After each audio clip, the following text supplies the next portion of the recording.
Hello and welcome, everyone. Welcome to my world. I am so excited to be here with you today, and you're listening to Talk Leadership with Cedrick. You know, everybody needs a little TLC, and tonight, folks, it's going to be a different show. It's just going to be me and I got my tea and my green tea, and it's just going to be us. And I want to tell you what, I am so excited to be here with you tonight. I have a good show planned for you tonight. You know, when I thought about the show for tonight, I said, I want to do something totally different for my audience. I want to help my audience go to a whole nother level, but I need to make sure that my audience understand when I say go to another level, I understand what it means. I understand what it means to start with nothing and end up to where we are today. And tonight, folks, let me tell you what, tonight's going to be it's just going to be a different show. So hold on tight. And let me tell you what, folks, I'm going to give you all the guts and the glory, all the bad decisions that we made, all the things that we made. So tonight, there's no guests. It's just me. I'm going to walk you through my rags to riches journey. I want you to understand that I know what it's like. You see, because I wasn't born with a silver spoon in my mouth. See, it's important that you understand that when I teach people how to become financially secure, I know you need to understand where I started from. And I'm just going to dive right in. I'm not going to have the preamble and all of that tough stuff tonight, folks, because there's so much I want to give you. Now, I know a lot of people, a lot of you know that I got married at the age of 19 years old. And my girlfriend was 17 years old in her senior year of high school. Imagine your child, 17 years old, walking down the aisle at the start of her senior year. Now, it's no surprise right now. Most people know that, she was pregnant. That's why we got married. Right. But let me tell you, 19 and 17, when you get married, folks, that's a lot on any person. That is a lot. But I want to start even before then. I want to go back to my fourth great grandmother for a second. Just give me a second, right? Now, she was the first Black family in Lake Charles. Now, she was brought to Lake Charles in a horse-drawn carriage by her slave master. She was a slave in the mid 1860s. In the mid 1800s when she came to Lake Charles in an ox-drawn carriage with her slave master. And I even know the slave master's name. His name is H.D. Nix. I looked it up to find out who he was. Now, I know she had a dream of one day just being free, not even financially free, just being free. Now, if we fast forward to my grandparents and my mother who raised me, I know they had a dream to be financially secure one day. They were free, but they were not financially secure. My grandfather would always taught me to save and use cash and save for a rainy day and don't put all my eggs in one basket. Now, you heard all those things, right? I know your grandparents or your parents told you that type stuff. If you heard those things before, save for a rainy day, don't put all your eggs in one basket, use cash, just type in the comments, yes, I heard it. Yes, I heard it. Yes, I heard it. Yes, I heard it. You know all those things that you heard, right? So just put in the comments, yes, I heard it. Now I want to fast forward, folks, and I'm going to take you through the journey. I'm going to give you all the details here in just a second. You fast forward from age 19 to age 29. See, we were living the American dream, folks. The American dream. We had a new house. I'll never forget it. Built it from the ground up, 1992 in Florida. Ground up, picked everything in it. The faucet colors, the grout color, the carpet, the walls, the doorknob, everything in it. Brand new house. 2 new cars. 2 little children. That's what the American dream is, right, folks? The only thing we didn't have, folks, see, we had all the trappings of success, but the only thing we didn't have the white picket fence, nor the money to afford all of that, even though we had it. You got me? I know you. Somebody out there have to understand what I'm saying, what I'm talking about. See, the first trap for me was when the home builder told me this, and it just blew my mind and blew my ego up. He told me, he says, I've never seen a credit report look this great. He said, your credit report looks really good. I can still remember that moment. It's like etched in my mind. Remember him saying this. I remember the desk he was sitting at, his office, and everything. But see, that was the first trap. See, I didn't realize it at the time, but it inflated my ego. So here's what I thought. Heck, I can afford anything then. That's what I thought, right? See, well, anything that was on credit is what I was thinking. See, after all, my credit was good. He said my credit was great. See, that was the first trap, folks. Don't fall for the trap. That was the trap I fell into. Now, I remember the days. I know you probably don't do this and have to worry about this, but this was me back then. We lived paycheck to paycheck. That means the month ran out. I mean, the money ran out before the month ran out. See, I know most of you don't remember this. Most of you don't do this. But we were living paycheck to paycheck. Back then, we could write a check and you know what? We had a couple days. Hey, we had a couple days before that check would clear. So we would just float it, right? If you remember that, if that's something you remember, just type in the comments, float a check. Just type in the comments, float a check. I lived on float a check because I knew I could write that check today and it was going to be a few more days before that check would clear. And boom, I'd have the money in the account by then. Float a check. In fact, I remember back in the late 80s, early 90s, people would be on TV talking about this, showing you how to do it. Float a check. Somebody know what I'm talking about, right? See, now, let me go a little bit deeper for you. See, again, I know that you guys don't do this, but this is what we did. See, my credit was good. And if I wanted something, I just go in the store and I said, oh, yeah, I want this. And the clerk would say, yeah, oh, it's only going to cost you $19 a month. I was like, oh, $19 a month? Oh, that's easy. I can do that. She said it was $25 a month. Oh, that's easy. I can do that. She said it was $20 a month. I was like, oh, easy. I can do that. Let me go ahead and get it. And I was cha-ching this and cha-ching that, cha-ching this. Remember, I had great credit. But that month, that $25 a month, it was no big deal. That $20 a month, it was no big deal. I was doing it until all the bills start coming in. And then all of a sudden, that's the moment. See, when your parents say these things to you when you're young, you don't know what it means until this moment. I remember my mama saying, the chickens are going to come home to roost one day. You remember that? I know somebody mama told them that before, right? All those bills were coming home to roost. They were all coming in, and then all of a sudden that $25 and that $20 and that $19 and that $10, it added up to $200, $300, $400, $500. You see? That was trap number 2. Inflated ego, trap number 1. Sense of security was trap number 2.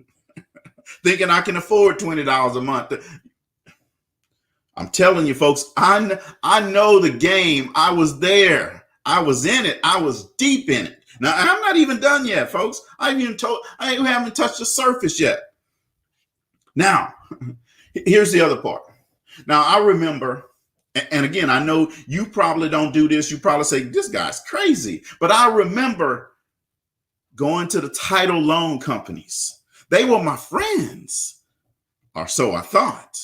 Because you see, when I'd walk in, I'll never forget, we're living in Melbourne, Florida. I'll never forget it. Place was, I think it was Wickham Road. I don't remember the name of the street that it was on, but I remember the building where I would park, everything about that place, because I went there so much. You see, now here's what happened. I go in, open the door. They'd always be smiling. Hey, Cedrick, how you doing? See, they knew me on first name basis. You know, that's a problem. If the title loan company knows you on a first name basis, like you went to high school, like you played marbles together, that's a problem, folks. But they knew me. I'd walk in like I was big boss, but they were really the boss.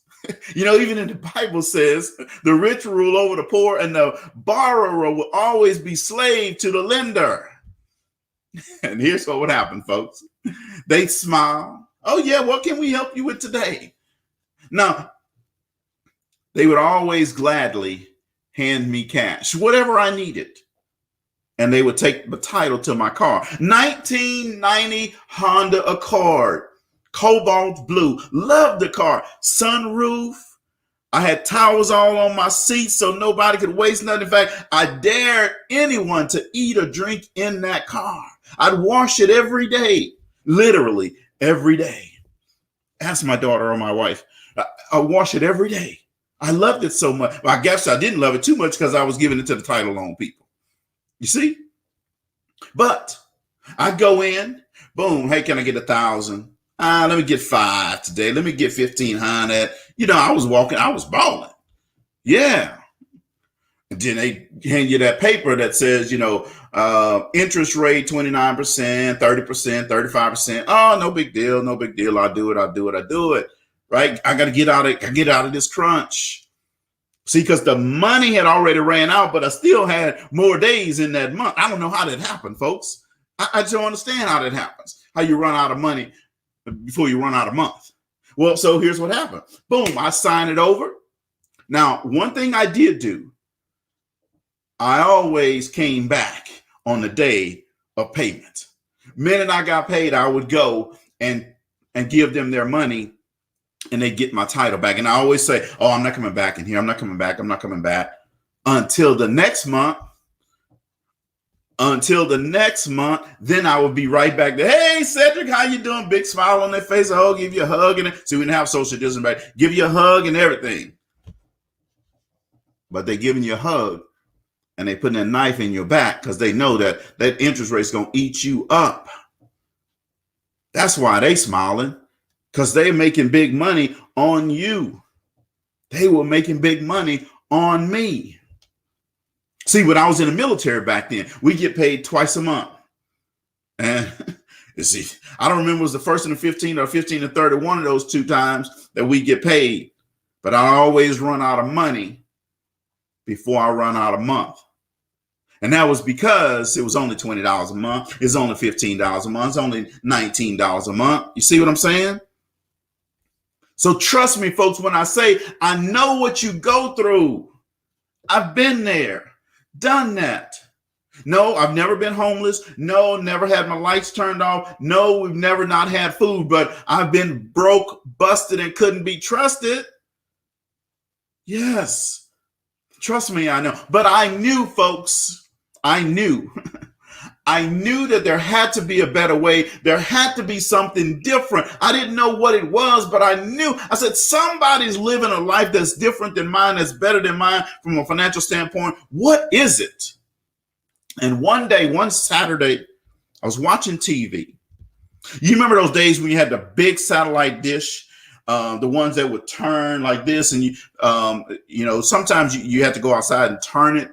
But I had the one, I was a big baller. I had the one with the remote control. I just pressed R25 and it would turn to that R25 zone, right? See what I'm saying? Somebody know what I'm saying. I didn't want to go outside and turn that satellite. So go ahead and give me that one. It's only going to cost you an extra $10 a month. Go ahead and give me that. Convenience. Boom. I got that satellite dish and boom, I'm watching it. And this guy, Charles J. Givens, comes up on the screen. And he's talking about this financial freedom and this financial literacy and wealth without risk. And I said, I got to go find out what this is all about. This is the guy right here, Charles J. Givens. Here's the binder. Here's my original binder that he gave me. Now I'm going to blow up my screen here so you can see this. So you can see when I tell you, this is my original binder that he gave me. Now, I'm gonna watch this now. I got some young people watching. Y'all may not understand what's behind this door right here. So let me open this up for you right quick. Boom! Cassette tapes. If you know what cassette tapes are, type in the comments. Cassette tapes. Some of y'all know what I'm talking about. See, I'm not playing, folks. This is it right here. This was the system. You see how old this paper look? This was the system back in the day that they gave me. And I still have it. That was book number 1, folks. Here's book number 2 with the rest of his system in here. Charles J. Gibbons. All right. Here's book number 3 with the rest of his system that I've had all these years. All of this stuff. And it goes through, folks, everything. Insurance, financing your house, financing your car, all of this stuff, what things you should and should not do. And I had to listen to every tape and go through every page. Now, here's where the sacrifice came in. Because, see, I didn't get that for no charge. He didn't just give me this off the shelf. So I see it on TV and I was like, I got to get this. Here's where sacrifice and dedication to the process comes in, folks. So I drove to Orlando, Florida, 2 hours away. It's 2 hours round trip. Now, how many of you are willing to go drive 2 hours round trip to get that? How many are you willing to make the sacrifice and be dedicated to go get it? That's what I did. I went there and he said, Cedrick, it's going to cost you $200 to get this system. Now, folks, I told you already, I was already like $19 a month, $20 a month, $15 a month. That'll work for me. But $200, that wasn't working in my plan. So I didn't have $200. He says, well, that's what it's going to cost you to get this plan. So I left. I sat down in that day and I listened to a seminar. And then I went home and I told the wife, I said, hey, it's going to cost us $200 to get this system. And she said, well, we don't have $200. I said, well, we got to figure it out some kind of way. So it took us several weeks, maybe even a month or so. I don't remember. But we came up with the $200. Now I want to shape the picture for you, folks. 1992, 1993 is where it was. We're sitting in back then it was $100,000 house, brand new from the ground up, 100,000. Boom, we got it. 2 cars sitting in the driveway. Worked back then about 40 grand total, right? Everything in the house was on monthly payments. The sofa was on monthly payment. The TV we owned, all right? But everything else, monthly payments, right? So don't tell me I don't know what I'm talking about. Don't tell me I've never been through the struggle. I've been through the struggle. Now, we figure out how to come up with this $200. The next Saturday after we got the $200, I drove back to Orlando. Two hours round trip now. So now I'm putting 4 hours in. Boom. I gave him the $200 and we sat down. And here's the first thing he said. It says, Cedrick, if you follow my system, it will change your life forever. He says, but if you do like most people do, go home, look at it and put it on the shelf, it will do you no good. And I looked right back at him and I said, let me tell you something, Mr. Gibbons. I just gave you the only $200 I have in my life. I'm going to put this to work. So we sat down and he walked me through it. Now, as a part of this, I had to also drive back and forth to Orlando for 2 months, every Saturday. Not every other Saturday, not every, some Saturdays, not others. Every Saturday, 2 hours. How many of you are willing to put in that time and dedication. How many of you are going to come up with excuses? Oh, I can't drive those 2 hours every Saturday. Oh, I can't do that every Saturday. There's a reason why I can't. There's a tailgate party going on next Saturday I got to go to. There's a chicken run I got to go to next week. There's a horse race I got to go to next week. There's a four-wheeler race I got to go to next week. How many of you going to come up with excuses of why you can't make that 2-hour drive every Saturday? For 2 months, I drove to Orlando, round trip, every Saturday for 2 hours, round trip, every Saturday, 2 hours, round trip, every Saturday, sitting in his class for half-day workshop, every Saturday for 2 months. How many of you would give up on that? Say, I can't, it's just too much, I can't do that. You see, I knew that $200 and that workshop was going to do something for me that I couldn't do. I just knew there had to be a better way. This right here, folks, changed my thinking. It up-leveled my belief system and gave me the financial freedom that I needed. These cassette tapes right here, folks, they still play. I got a cassette player sitting right over there.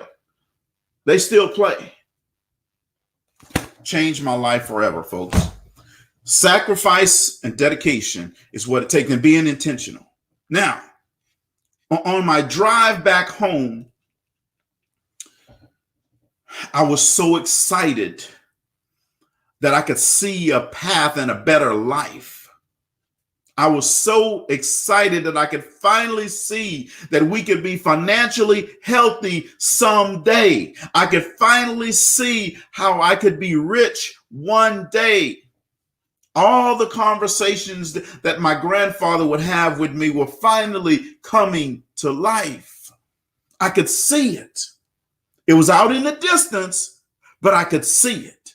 I had these books with me. And I can see it. I could see it. And when I saw it, I said, I want it. There's nothing going to stop me. Every day I would come home from work. Boom, I'm in that book reading. I'm listening to a tape and I'm reading. I'm listening to a tape and I'm reading. I called my life insurance company. It was Allstate. I'll never forget it. Allstate. And I called the guy up. I said, I got to talk with you. We went and we looked at life insurance. We looked at car insurance. We looked at homeowners insurance. We looked at all of them. And he told us in his book what things to do to maximize our coverage while saving. And we did all those things. You see, the first thing he said, Cedrick, though, you don't have anything, but you still need a will. Think about that, folks. I don't have nothing, but he said, you still need a will. So what did we do? We went on military base to the, I think it's called a staff judge, JAG, the JAG, it's a judge, the advocate general, judge advocate general, I think is what they're called. And they made a will for us. I didn't have anything, but he said, you need one, because one, you got to develop the discipline now while you have nothing, so that when you have something, you know you need a will. So what did we do? We had a will made. He said, you need life insurance. He said, you got 2 little kids and a wife. You need life insurance. Now the military gave you $200,000 worth of life insurance. He said, well, that's fine. But what about 3 years after you dead? Is that going to be okay? Boom. So what did we do? We went and bought life insurance. Term, by the way. Went and bought life insurance. Put a will in place. Then all of a sudden, we started saving money with the other things in the system that he told us about. And let me tell you what, folks. All of these things still work today. Every one of them. Still work today. Now, here's what happened. Doing this process, and it's kind of funny, but doing this process, I was still investing. See, I knew about investing. I had started $25 a month. Remember the monthly plans, folks. $25 a month. I was investing in Euro Disney stock. I didn't know what the heck stock could do for me long term. I just was told. In fact, I read it in here that you need to invest. This is what first time I heard about it. You need to invest in a mutual fund or some stock. So Euro Disney was just coming out, and I said $25 a month. I set up on auto withdrawal through my check, so I didn't even have to worry about it. I didn't have to see it. It's coming out of my check, $25. The other thing that I was doing every month consistently, even though I was broke, tithing my 10%. I was broke, folks, but I knew that I still had to tithe my 10%. It was was coming out of my check, going into an account, and then I would go and give that to my church on Sundays. Tithing and investing. $25 a month was coming out. I was with, I think it was Charles Schwab back then, who I was with, right? $25 a month, folks. That was it. That's how I started off. Euro Disney stock. And then I had a couple of other mutual funds. I don't remember what they were called, but I remember Euro Disney stock. See, I knew what I wanted to do. I knew that there was a better life on one hand, but I hadn't been disciplined before then.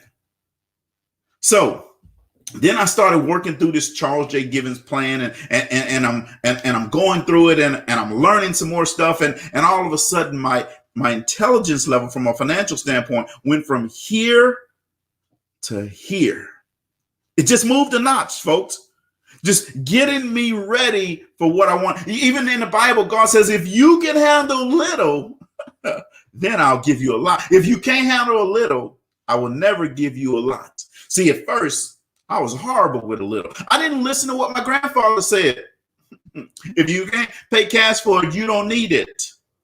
You know your grandparents told you that, right? Or your mama told you that. You didn't know what it means. Save for a rainy day. Put it in a piggy bank. My grandmother used to always say, boy, that money burn a hole in your pocket as soon as you get it. I didn't know what that means. Well, I know what it means now. I bet you know what it means too, right? You spending it faster than you getting it. The minute you think you're getting some money, oh, you already know what you're going to spend it on. Stimulus check coming. Oh, girl, I'm getting that big screen TV. I've been wanting that new Gucci purse. I've been wanting them Jimmy Choo shoes. I've been wanting this, that, and the other. Foolishness. Stuff. But I've been there, folks. I've been there. Remember those monthly payments? I've been there. So here are all my goals that I wrote down back then. See, we had to write a plan for Charles J. Givens. And this is from 1991, 92, when we started doing this, right? My dream list is right here. It says, let me put it where you can see it. It says my dream list. I know it's kind of small, but it says, I want a 4-bedroom house. I want 5 acres of land. Here's what my thought process was in my 20s. I want a Mercedes-Benz. I want an Excalibur. I want a summer home in Florida. I want to travel to Europe, France, Spain, Africa, and go to every state in the United States. I want to be a doctor. I wrote it right here, folks. It's all written right here. That's what I had to write down what my dream was. He said, write it down so you can see it. Then he says, write down your values list and prioritize them. That's what it says right there. My values list, right? The very first value was spiritual fulfillment. My second one was a close relationship with my spouse. Third one, close relationship with my children. And I wrote down all of those to number 14. That's what my values list was, right? 1991, folks, wrote that down. Now, he asked me about, other goals that I had. So I had to write that down. Investment goals, right? And I want to show you something here. Right here in the middle of this page. Right here, right? It says investment goals. See if you can see that. Investment goals. You'll notice there's a bunch of zero. You know when they have those numbers through it and there's like a line through it? That's zeros, folks. I don't know if you could see it or not, but let me tell you what zero. Here's what it said. Cash in the bank, zero. Investment account, zero. Retirement account, zero. House, zero, because I didn't own it. Real estate, other real estate, zero. Other investments, zero. Because I didn't count the $25 that I had put up into Charles Schwab and yet. Then I said next year. So then I had to put what I want to have by next year. Then what I want to have by 15 years. What I want to have by age 65. You notice on here, right here, it says I want a mobile home by year 2020. Now this was written again in 1991. I wish I could see the date on one of these. It was written in 1991. I know that. But it said by 2020. See, I was thinking far ahead of what I wanted, right? And then financial goals. This is what were the financial goals that we wrote down back then, right? And it says my income was $16,220 a year. So you know I was broke.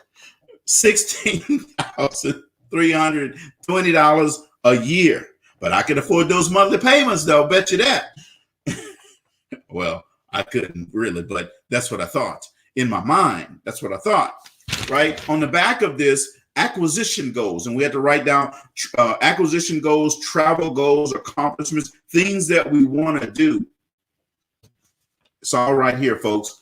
And I still have it all. But one thing I want you to notice on that one paper, it said zero for savings, zero for checking, zero in every category. In fact, when I go to my checking account, it would just scream at me, 0.0. Type that in the comments if you've ever been there. 0.0. I've been there, folks. I know what it's like. Just type that in the comments if you've ever been there. 0.0. I've been there. I'm going to type it in the comments myself.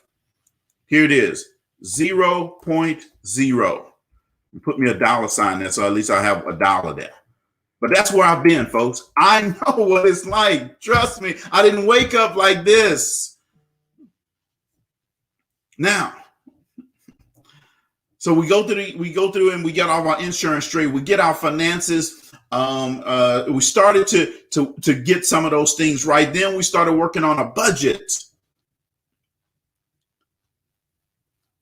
So then once we started working on a budget, folks, and we started trying to get better, man, here's what I did. I let my wife handle the finances, the day-to-day finances. Obviously, at 0.0, I wasn't good at it.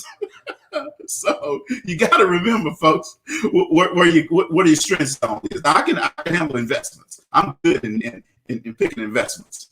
But handling the day-to-day budgeting and finances, I had to let her do it because I wasn't good. I was horrible at it. 0.0, you know that I was horrible at it. Right?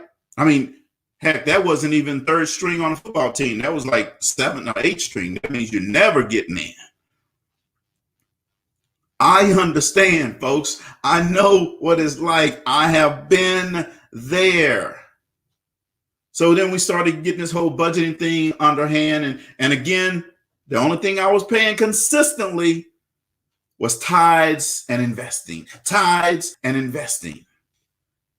Now, we fast forward to 1996. And during the middle of this in 1996, I got a new job. I was leaving the hospital laboratory, and Abbott Diagnostics called me and offered me a job. Hallelujah, right? I was like, yes, I can go make some more money. Now I went from $16,000. When I started with Abbott, my very first salary was $38,100. I'll never forget it because I was so happy. I was like, I'm going from $16,000 to $38,100 in 1996. I was excited. Today, that sounds like, oh my God. But let me tell you what, folks. In 1996, I was excited. 38.1, I was like, woo, yeah. Now, here's what happened. They say, well, we're going to move you from Florida to Dallas area. Florida to Dallas area. Now, here's what my wife was in college. So what did I do? I took my kids, a 4-year-old son and a 9-year-old daughter, and I moved to Dallas, and she stayed back in Florida. Now, guys, how many of you would take on that challenge? You know that for a whole 13 or 14 months is you and those little kids. How many of you would take on that challenge? And you can ask her. I'll tell you how it happened. I said, you're in school. I'm just going to work every day, 8 to 5. I'll take the kids. You stay in Florida and finish school. How many of you would take on that challenge? See, I'm a believer that men don't babysit their kids. They're your kids. That's just the way I am. I'm a different type of brother. So when I see men not taking care of their kids, it pisses me off. So let me get back to my story because I won't get on a tangent with that whole thing. But let me tell you what, folks. Just when I saw it clearing up, just when I thought it was all going good, boom, here come Murphy, right? I mean, the job offer was great, but here's the other part, folks. So then now we're living in an apartment in Dallas, have my house still in Florida on sale, and then my wife has to move to a different city in Florida to do her internship. So you know what that means? I'm paying for an apartment, I'm paying for a house, and paying for another apartment. I'm 38.1. That ain't, I mean, it was a lot of money, but it ain't all that much money, right? Let me tell you what, folks. Here's what happened. Remember when I said the only two things I was doing all this time was paying tithes and investing? Here come tithes kicking in. I called up Abbott one day. I was like, I was already in Dallas and been there for a while. And then all of a sudden, all of these, paying house note and 2 apartment notes for all these months. I called them up and I said, hey, how can you guys help me get rid of my house in Florida? Here come tithes, folks. This is why no matter whatever happens, folks, always pay your tithes. They said, we'll get back with you in a couple of days. Here's what happened. I get a phone call from HR and they say, here's what we're going to do. We're going to buy your house from you and then we're going to sell it ourselves. Now, who does that, folks? Let me tell you, God does it. They said they're going to buy my house from me so that I wouldn't have to worry about it. And I can focus on my job and they would sell it themselves. Let me tell you what, tithes and offering are always going to be paid in this house. Tithes and offering will always be paid in this house. It can be broke, busted, and trusted, but tithes and offerings going to be paid because tithes did that. Abbott physically did it, but tithes did that. You know what I mean? You know what I'm saying, right? If you got what I'm saying, type in the comments G-O-D. You know what I'm saying. It happens, folks. I'm telling you, it happens. I understand it. I know. I've been there. Now, let's keep going. So after that setback, we get moving and we get going. Now they purchased the house and boom, this is why I love me some Abbott. And I stayed there 22 years, baby. I love it. You can't talk bad about Abbott to me, as I know what they did, right? They didn't have to, but I know what they did. Now, so we kept planning. Then now this time we hit 35 years old. 35, we were starting to get good. We were starting to, everything was coming in place now. All of a sudden, we could see that light. We could see that light. And that's when we said, we're going to a higher level because now all the finances were straight. We were good. We had everything in place now after all the struggle. Then the finances were good. Here's what happened, folks. We said, now I want to retire at the age of 50. Now I'm 35. I say, I want to retire at the age of 50. But in order to retire at 50, we got to save $1 million. Now tell me, that's not an audacious goal. That's an audacious big goal. I didn't even know what $1 million looked like. Heck, I hadn't even seen 100,000. But I said, I want to have $1 million in order for me to retire at the age of 50. Now, here comes consistency and intentionality, folks. Consistency and intentionality, folks. You have to be consistent. You have to do things that no one else will do. So tomorrow you can do the things that no one else can do. And then all of a sudden, folks, we start grinding every day, every week, every month. We stop taking vacations. We stop doing all those things that everybody else was doing. You know, in fact, Dave Ramsey says, and I love, he says, people buy new cars only to impress somebody at the red light that they never gonna see again. See what I'm saying? You know that's what happens, right? So then I said, we got to do this, folks. And when you set $1 million goal, that's a big goal. You see, and I told some people that goal. I told some friends that goal. I told them this is what I told some family members. That's what I wanted to do. I'm not a believer in you got to keep your dream to yourself. You see? The law of intention, the law of significance says one is too small a number to achieve greatness. See, that helped me stay accountable to that goal. That helped me stay accountable to that number. That helped me stay accountable to my plans, to my dreams, and all that. It didn't work. It didn't matter what anybody else said. What it did is help hold me accountable. And you got to be held accountable. If you're not held accountable, then what's going to happen is the easiest thing to do is you're going to quit at some point. You're going to give up some point. You're going to throw your hands up some point. Just the minute you have a setback, folks. So I don't mind telling you what my dreams are, what my goals are. Because see, I'm strong enough, get me? I'm strong enough to keep going. Even if you say that's dumb, Cedrick. Even if you say that's stupid, Cedrick. Even if you say that's crazy, Cedrick. Even if you say you can't do it, Cedrick. Even if you say you're not good enough, Cedrick. It's okay, because I've had all of that stuff told to me before. You're not ready for that yet. But when you know what you know, that you know what you know, it doesn't matter what anybody tells you. It doesn't matter what they say. So now, from 35 to 50 is when we're supposed to be going to hit this goal. And let me tell you what, folks, again, we put up all those old things. We stopped doing all those old things. That $25 a month didn't matter to me anymore. That $15 a month didn't matter to me anymore. It was now, what can I afford? What can I budget? You see, I changed my mindset.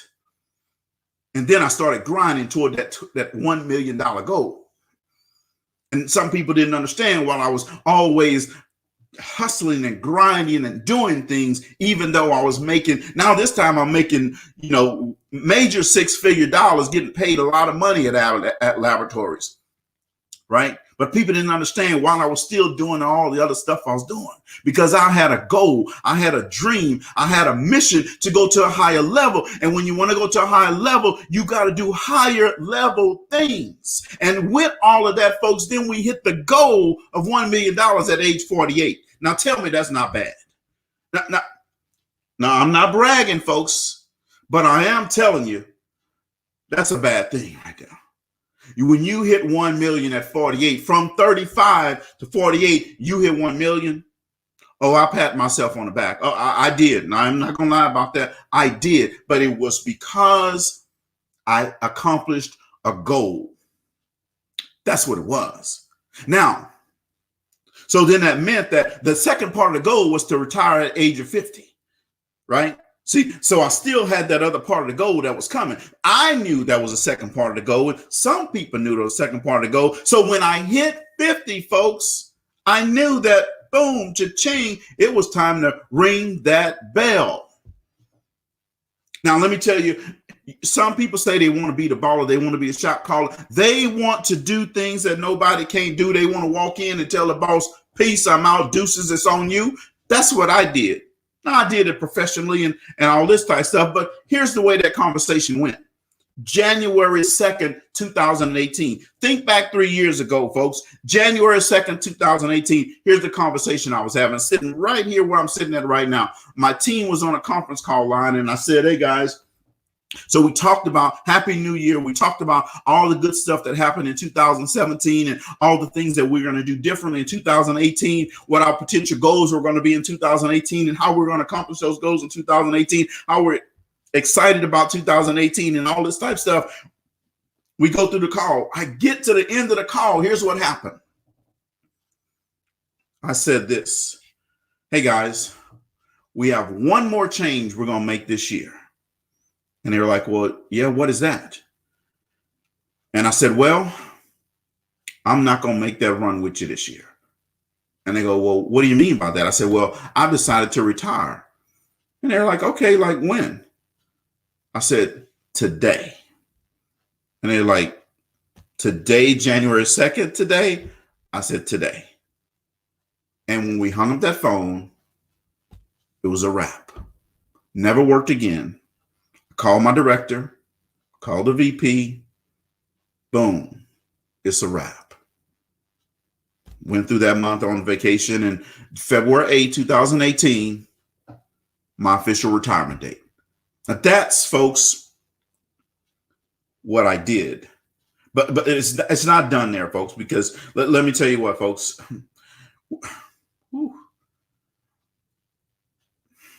When you want to do something, every person that's tuned in here tonight, when you want to do something, you can do it. I'm nothing special, folks. I'm just a little kid, grew up in South Louisiana, North Lake Charles. Go look at North Lake Charles. It's the hood. I wasn't born with a silver spoon in my mouth, folks, but I was a little boy with a dream, with a goal, and with some direction. And let me tell you, then here's what happened. Well, but before I even get to that, I'm going to tell you what happened to show you how explosive growth can happen in your life when you're intentional and you're consistent, right? You have to understand, folks, that you're going to fail at something. You're going to fail sometimes. It's okay. You have to be willing to fail. You just have to be willing to be intentional. You just have to be willing to grind, not some days, not most days, not every other day, but every day. You have to be willing to stick to the process. See, the process is weeding out the weak. See, some people listening to me that's on here right now tonight will become millionaires. Some people on here tonight may become multimillionaires. Someone on here may even become a billionaire. I hope you do. But I'm going to tell you what, the only ones that will be the ones who are willing to sacrifice and be consistent and grind and be intentional. Sacrifice, be consistent, be willing to grind and sacrifice and be willing to be consistent and to grind and be intentional. See, are you willing to give up the new car for a while? Are you willing to give up vacations for a while? Are you willing to sacrifice for a while? Because when you are, folks, let me tell you what, life will be different. It will change forever for you. Not just for me, folks. If you're willing to do it, I'm telling you, it'll change for you. I know it, folks. I've been there. Nothing I told you was in a book. It was what I've been through. It was my journey. So when I hear people say, Cedrick don't understand, you don't know. Let me tell you, I didn't even tell you about the Ford Pinto that I drove. My sister gave me her Ford Pinto when she left for the military. That at one point, folks, the car barely had brakes on it. I would open the door. I would take my foot off the accelerator a block before I wanted to stop. I'd open the door and put my foot out to make sure I came to a complete stop. I understand, folks. I get it. So what I have today, I got it because I grind, because I'm consistent, because I'm intentional, because I'm willing to sacrifice. Trust me when I tell you that I understand. I get it. Now, I'm going to wrap up here in just a minute, but let me tell you what. See, from 35 to 48, it took us to get that 1 million. Now, here's what happens with explosive growth. Here's what happens when you tied, folks. When you tied with whatever you have, here's what happens. From 35 to 48, it took to go 1 million. From 48 to 50, it took to go to 2 million. From 50 to 52, it took to go to 3 with all my assets. You see, folks, that's what happens when you tie, when you're intentional, when you're consistent, when you're intentional, when you want to do things, folks. I'm telling you, Almighty God makes things happen. But you got to be willing to sacrifice a little bit. You got to be willing to not have to have those new shoes all the time. You got to be willing not to get that latest dress, not to get that bad suit, not to get those other shoes, What do you need all that for? Grind so that you can do the things you want to do. Now I can do whatever. When I want to go ride my motorcycle, I can. When I want to take time off and do nothing, I can. When I want to do something, I can. I don't have to. See, that's the difference, folks. See, I didn't have to retire, but when you work because you want to, not because you have to, there's a difference. You see, I know the people who are working because they have to, because you see, when you start talking about layoffs and you start talking about mergers and you start talking about all those things, you get worried. Your eyes get big. You start worrying about stuff. I never worried about that because I knew where I was going. If it was going to happen, it was going to happen. I wasn't worried because what you're worried about it is not going to stop them from laying you off. You see? This is why you got to sacrifice now. Put up that other stuff for later, folks. And let me tell you what, folks, when you own your house outright, nobody has claims on your house. The doors open different. The carpet feels different. The grass feels a little bit softer. The food tastes a little bit better. It's all right. When you own it, you own it. See, the only person that's mad about me owning it is Wells Fargo, because the day I walked in and wrote them a check to pay that house off in 13 years, they didn't like it at all. They didn't like it at all because now, boom, it was on them. They thought they were getting 30 years worth of interest. No, baby, you're getting 13 and I'm out. Peace, deuces to you. And here's what they did. They called me a couple of weeks later and said, hey, we saw you move your mortgage to someone else. No, we didn't move it anywhere. We paid it off. Oh, well, do you want a HELOC? Do you want a second loan or something on it? No, I don't want nothing on it. See, that was the trap, folks.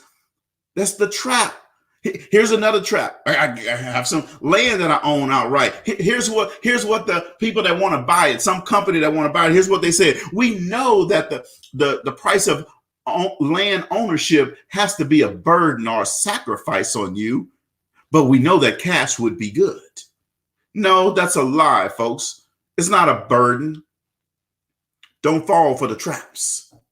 But when you want to be extraordinary, folks, you got to do things that extraordinary people do. I know the word is extraordinary, but I don't like that word. The only difference between ordinary and extraordinary is extra. The only difference between winning and losing in life is belief. The only difference between a person reaching their full potential and not reaching their full potential is desire. The only difference between hot water and boiling water is 1 degree. You see, at 211 degrees, water's hot. At 212 degrees, water boils. With boiling water comes steam. With steam, you can power a train. You can do anything, folks. All you have to do is be willing to sacrifice a little bit, sacrifice for a short time, sacrifice for just a while. And I'm going to tell you, folks, you're going to see a difference in your life when you want to go to another level. I'm on another level now, folks. And when you get on that level, you want to go to another level. And when you get on that level, you want to go to another level. You never want to stop. So some people say, Cedrick, why you don't do these things anymore? Because I'm not on that level anymore. Some people say, well, Cedrick, why don't you do this? No, I'm not on that level anymore. I'm at a different level, folks. I'm not better than anyone else, but I'm just on a different level than someone else. And let me tell you what, folks, when you see millions in your account, you don't want to lose that money. So you're not spending it on all kind of foolishness and all kind of stuff. Just to have stuff. If it has nothing to do with mindset growth, then it ain't for me. I know when I go into schools, the children always ask me, well, what kind of car you drive? You know, and they'll say, I bet you drive a Rolls Royce, or I'm not a Rolls Royce, but a Range Rover or a Mercedes or a BMW. I just let them guess. And then I tell them, so I recently bought a Toyota Avalon, but before I had a Chevrolet Cavalier. And I said, no, I drive a Chevrolet Cavalier. Now I say I drive a Toyota Avalon. They go, wait, what? You see, folks, because I'm on a different level. My mindset is not about cars. I just need something that's going to get me from point A to point B. I need something that's going to have good gas mileage, so I bought me a hybrid. I don't care to impress somebody at the red light that I'm never going to see again. If somebody don't want to hang around with me because I drive a Toyota Avalon, peace. If somebody don't want to hang around with me because I don't buy all that stuff, peace, deuces till you go. It's no big deal. But when I'm sitting at home because of COVID for 6, 7, 8 months, not worried about a stimulus check, not worried about what the government's going to do for me, when I'm not worried about that stuff, that's what I want to have. That's what I want you to have. And I know you can have it as well. Just stop buying stuff to be buying stuff. And folks, I want to tell you what, don't walk away from this thinking I'm bragging, because I am not. I'm just trying to help you put context around why I think the way I think, why I do some of the things I do. And folks, let me tell you what, I can tell when people want to go to another level because they do another level things. So when I say I can show you how to do it, I know that I can. When I announce every month that I have a no charge class on investing, the line should be full. But you know what? Some months I may have 30 people. Some months I may have 10 people. Some months I may have 3 people. I'm telling you, I'm already a multimillionaire, and I can help you understand how to get to that level, but you won't show up. It takes 2 hours out of your day. There's 86,400 seconds in a day, 168 hours in a week. If you can't figure out 2 hours in your week to come to that class, to learn the stuff that I want to teach you for no charge, you don't want to be on that level. You just want to say you want to be on that level. You just want to hear yourself say it, but you're not on that level. And you're not going to get on that level until you're willing to sacrifice. I do an abundance mindset masterclass every month, no charge. You have to buy the book, $24.99. That's what the book costs. That's it. And we have 3 people on the call. I don't understand it, folks. I don't get it. So you say you want it, but you're never there. You say you want it, but you never click the link. You say you want it, but you never make the sacrifice. You say you want it. You only say you want it because you think you want it, but you're not willing to make the sacrifice.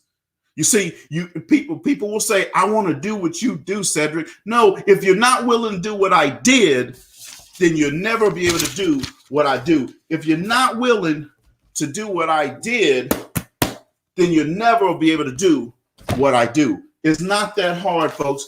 It's easy when you think about it. It's just a little sacrifice today so you can have major wins in your life tomorrow. Now, so you may not want to be a millionaire. That's okay. You don't have to be. Nobody's going to force you to be a millionaire. Trust me. But you may want to have a better life for your family. You may want to leave something for your family. See, if I open my office door right now, what you're going to see on my wall, on my office door, so I see it every time I walk in my office, it says, there's a spreadsheet up there, and it shows my goal, $10 million by the time I reach my 71st birthday. And I'm tracking it to see where I'm at. I look at it every day when I walk in my office. Not some days, not most days, not every other day. Every morning when I walk in my office, and if I go in on this door office 5 or 6, 7, 8, 9 times, 10 times a day, I look at it because it's on the door. So I can see it. Keeps me focused, highly focused and intentional. And when people come in the way and try to get in the way of my goal, then we have a problem, folks. And I'm telling you, you need to do the same thing. If I go to my son's room, and he lives in North Dakota right now, but if I go across the house right now and go to his room, on his wall is his goals from when he was a kid.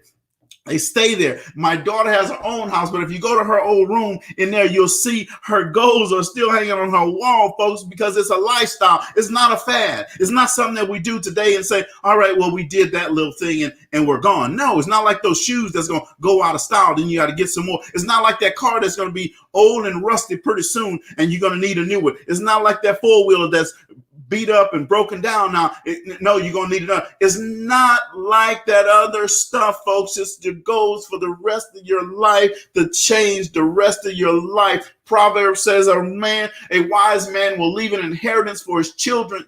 My goal is even higher than that. My goal says I'm going to leave an inheritance for my children's children. That's my great grandkids, folks. That's what I do. That's what I want you to do. I know you can do it. You see, because I did it, I know you can do it. So I've been going on and on and on and on and on and on, folks. I want to thank you for taking the time out. I put the link for the no charge investing class. It's right there. It's called Investing 101. No charge to you. It's right in the comments, folks. You need to sign up. See, I don't do everything for money. I'm past that now. It's about leaving a better life, leaving this world better than when I came in it. It's about when I touch people, is helping people. Do I charge for some things? There are definitely some things I charge for, but not everything is about the dollar for me.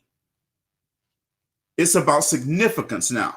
And let me tell you what, folks, once you've tasted significance, success will never satisfy. Well, you say, well, what's the difference in those two, Cedrick? See, success is adding value to yourself. I've already done that. Significance, folks, is adding value to somebody else. And that's what I want for my legacy, is to add value to somebody else, to somebody else's life, to some other child's life, somebody else, folks. Significance. That's what you should want for your life as well. Now, I know I've been going on here for an hour, and actually, we're supposed to have a health segment tonight, and I didn't even send Shatanya the link. Shatanya, I know you're out there, baby. I'm going to get you. I forgot. But this was on my heart. It was on my mind, and I just had to tell it. Now, I know somebody going to get pissed off because I said some things. I don't care. Because I know that somebody out there needed this. I know that somebody out there needed this to help them go to the next level. And that's what I want you to see. And somebody said that they don't see the link, but I'm going to make sure that I'm going to go to my Facebook page on my phone. Give me a second here, and then I'll put the link there. It's there. It's just it's probably just on my computer, but I'm gonna put it. I'm gonna put it right there. Hold on a second. Let me turn my volume down on my phone, and let me copy the link, and I'm gonna paste it in the comments for you, so you can get it. And boom, the link is there. March 13th, be in the class. That's where it is. I'm going to teach you how to invest. I don't try to sell you nothing, folks, in that class. I'm going to tell you all the secrets on how to invest. This is not a get rich quick scheme. I don't teach those things. I'm telling you, it's about grinding. It's about blocking and tackling. It's about doing the right stuff with your money. I'm going to help you understand how to select the stock, how to select a mutual fund, how to read a prospectus statement, why you need to do these things. That's what I'm going to help you with. Never a get rich quick scheme. Those don't work, folks. And if anybody come and tell you they can give you $1 million in 5 days and they can give you, a 75% return on your money, run for the hills, because they are lying to you. It doesn't work. We're going to teach you some things, folks. So I want to tell you what, folks, thank you very much. If you just type yes in the comments, if I helped you tonight, if you got something out of this, just type yes in the comments. I just want to know that I helped somebody. If it's just one person that typed yes in the comments, I'm going to be happy. But I want to leave you with this, folks. I'm going to leave you with this, and then I'm going to go. There's a difference between the lion and the gazelle. You see, every day in Africa, I see you, Marisha, say you're going to register. Awesome. Every day in Africa, the lion wakes up, and every day in Africa, the gazelle wakes up. And every day the gazelle is running. The gazelle is running to stay alive. The gazelle is running to stay alive. The gazelle is running to stay alive. And it's just like some people in here.